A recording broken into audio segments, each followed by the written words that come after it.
name's Tyler. I go to this youth group, I don't know if you guys know or not, but I work at Rebounders in Sterling. And the craziest thing happened to me 3 days ago. It was that I was on Monday. We were all getting ready to close, and it wasn't that busy of a day, and we just had this woman and her son. They came into, and they were the last people inside Rebounders. So everyone was trying to close and stuff, and I was trying to help. I was helping them out, helping them to get out. And she came and asked me this question. She asked me if I was a Christian. And I was like, yeah, I'm a Christian. And I was really encouraged because I was like, there's another Christian. I'm sure we could talk about like Christianity and what it's like to be a Christian.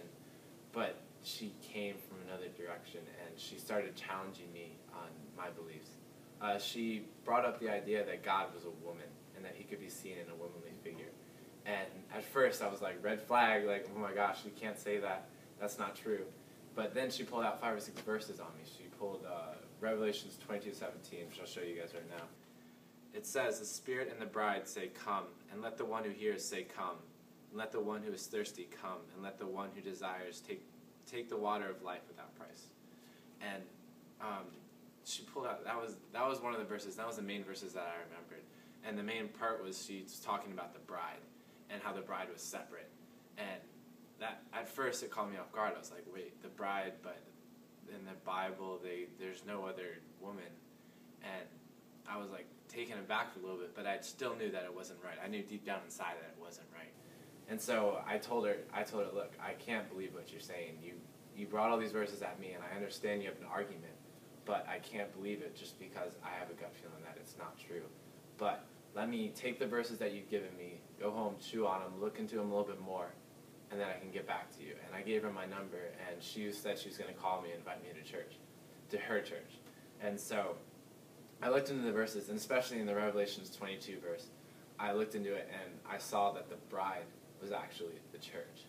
And throughout the entire Bible, it always referred to Jesus and the bride being the church and how they were married together. And I learned that in Revelations, it's talking about the church as us, like us as a people. We all are going to be united with Jesus in the end, and that we're going to come down together and rule the earth together.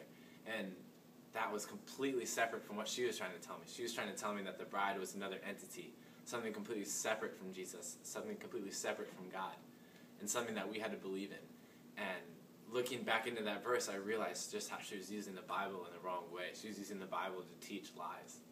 And it was very real to me when I saw it, and I used the Bible as a tool instead of just casually reading it. Actually, what was funny though was because I haven't been in the Bible as much as I used to, or as much as I want to be. I've always been pushing it aside because I've just been busy or something like that. And I've never just been tested before. And I didn't even know it was going to be tested, but I did. And when I came back and I read through the Bible, it was just so real. And just being able to use the Bible as a tool and as an encouragement for myself and my beliefs. One of the verses that I found after figuring out that it was false was an encouraging verse. And it's Psalm 62:1 and 2. It says, for God alone my soul waits in silence. From him comes my salvation. He is my rock and my salvation, my fortress, and I shall not be greatly shaken. And that verse, that verse just hit it home. It was a home run right there. That verse was like, hey, look, you can't believe in anything else. I am the only way. I am the only way. I can only find my salvation through God. And that verse is just like, wow, this is real. This is legit. I'm not just like reading this Bible for no reason. This is my tool. This is the way. This is keeping me grounded. This is my anchor. And I just want to challenge you guys, like, just being in the Bible. And I know that if I wasn't in the Bible before, I would have been shaken. I would have believed what she said, and I would have gone along with what she was saying. But I know that since I was in the Bible in the past, that I had that grounding, I had that anchor that kept me to the truth.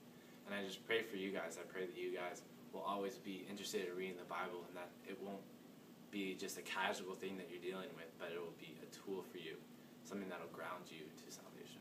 So, thank you.